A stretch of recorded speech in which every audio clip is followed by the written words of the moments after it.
You're listening to Greater Good Radio Hawaii. Please visit us online at greatergoodradio.com. Today's guest is GINA Mangieri, founder of Cole Academy, a preschool educating 100 students in downtown Honolulu and opening a second location in West Oahu. GINA is also the interactive news director for KHON2 and KGMB9.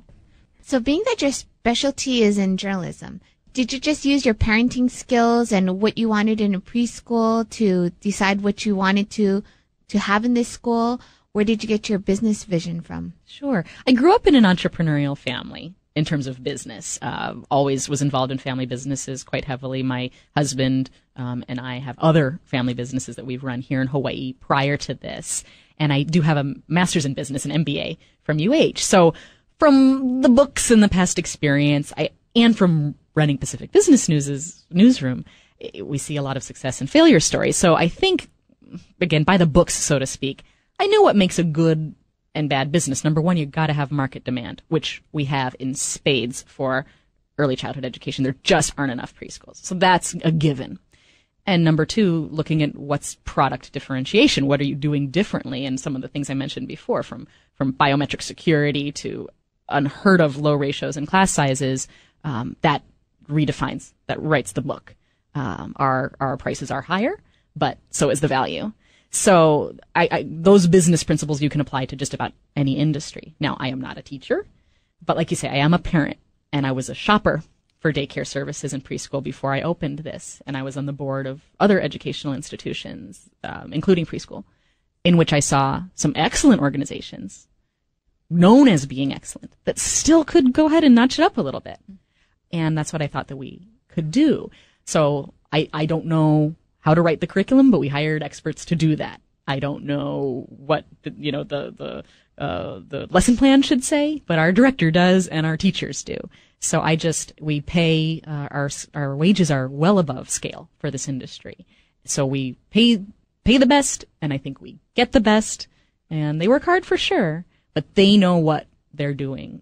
And my role is just to continue to be a choosy parent. So if anything, I think that in a way makes for a good owner, because I am just like any other parent who walks in that door. I look at it as a parent first and an owner second. I don't make decisions as that an owner might, like just pack the kids in that class or this. We run our classes intentionally small for the number of kids we could put in the school, for instance. So there's a lot of decisions that you look at and go, oh, that's a dumb business decision, but it's a right education decision. So I think we've struck a balance there. Because I am a parent and the owner, we were able to make some socially conscious business decisions in that we don't maximize profits. Of course, we're not in the business to lose money, but I think we've struck a nice balance. We have enough kids to make it work, but we've intentionally not enrolled probably 30 or 40 that we could, based on the square footage and, the technical things, the capacity of our building.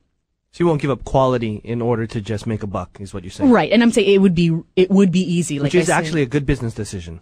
It is in the end, because you could pack kids in there and have huge classes and high ratios and no education come out of it at the end. And we have, don't get me wrong, we have work to do. Every organization should always think they have work to do. I think even on a bad day, we're probably on par with some basic standards. On a good day, oh man, they're on fire. It's great to see the things that are going on, and our teachers are amazing. We're always wanting to improve, but I think we have the vision in mind. We know what we want to be. We know what we want to deliver. We try to be proactive with parents, asking, "How are we doing? What can we do better?" And as much as I can be there, which are my days off or after mornings off or before or after work when I pick up my kid, I really sincerely mean it when I look at a parent. How are you? How is your experience here? And please tell me how I can fix it. Thanks for tuning in. Stay tuned for more on Greater Good Radio.